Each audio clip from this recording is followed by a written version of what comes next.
אני עצבני, ואני אסביר את עצמי. תקשיבו, אני מתקלח כל יום שישי, כל סופש, עם מים קרים. ולמה? כי השכנים שנמצאים איתי בבניין, הם פשוט אכפת להם רק מעצמם. הם מדליקים את המים שעות על גבי שעות, ולא נותנים לאחרים להתקלח.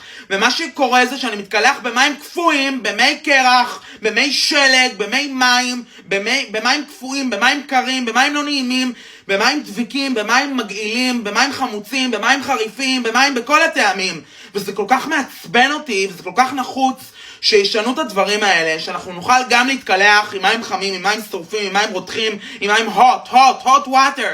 למה? זה כל מה שאני מבקש, hot water.